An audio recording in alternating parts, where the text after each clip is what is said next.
She outwitted HOA Karen, who stole her land, the $40 million trap that took everything back. The sun hung low over the rolling hills of Willow Creek, where Emma Grayson's family had tended their 10-acre farm for 3 generations. The land wasn't just dirt, it was her heart, her legacy, stitched with memories of her late father teaching her to plant corn under the wide Montana sky. But Cynthia Hargrove, the iron-fisted president of the Willow Creek Homeowners Association, had other plans. Cynthia, with her polished nails and predatory smile, had spent years eyeing Emma's land for a luxury condo development. She wasn't just a neighbor. She was a force, a HOA Karen, who wielded bylaws like a guillotine. Emma, a 34-year-old single mother, had fought tooth and nail to keep her farm. But Cynthia was cunning.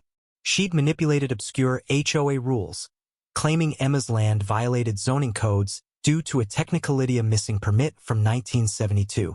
Before Emma could blink, Cynthia had rallied the HOA board, pushed through a foreclosure, and sold the land to a developer for $40 million. Emma was left with nothing but a rented apartment and a burning rage. "This isn't over," she'd whispered to her daughter, Lily, tucking her into bed each night. For months, Emma dug. She pored over legal documents, scoured public records, and haunted the county clerk's office. Her breakthrough came late one night, bleary-eyed, when she found a faded deed from 1965.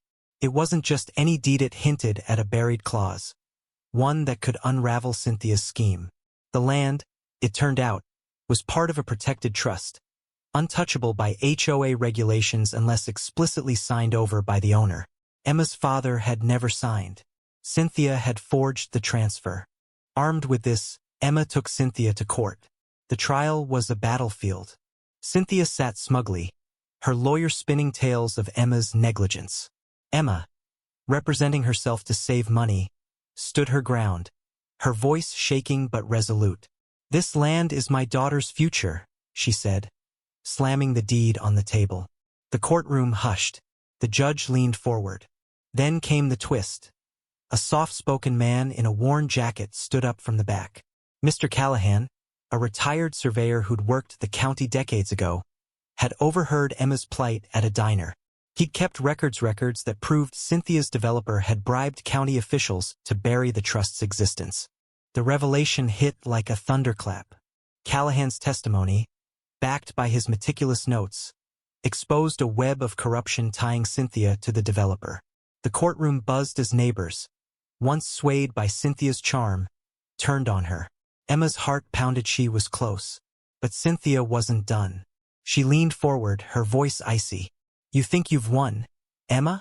You'll lose everything chasing this." She hinted at a countersuit, claiming Emma had slandered her reputation, demanding millions. The threat hung heavy. Emma's savings were gone, her daughter's college fund drained. Could she risk it all? Days later, the judge ruled.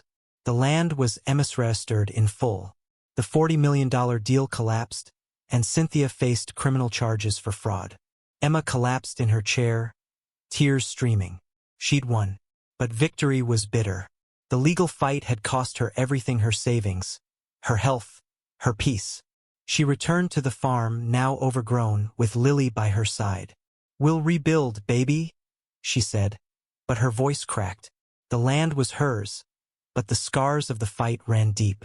Cynthia, stripped of her power, moved away, but not before whispering to a neighbor, "She'll regret this." The twist lingered. Callahan, the quiet surveyor, vanished after the trial. A week later, Emma found a note slipped under her door. "Keep digging. The developer's not done." It was unsigned, but the handwriting matched Callahan's. Was he warning her, or was he part of something bigger? The farm, though hers, felt like a target now. Every rustle in the fields made Emma flinch. She'd outwitted Cynthia, but at what cost? Her triumph was a trap. $40 million in greed didn't vanish quietly. As Emma stood on her porch, watching Lily play in the dusk, she wondered if justice was worth the price. The land was hers, but the fight had hollowed her out. She'd won the battle, but the war, whatever it was, loomed. What do you think? Was Emma's fight for justice worth the cost? Or should she have let the land go to save herself and her daughter? Share your thoughts below.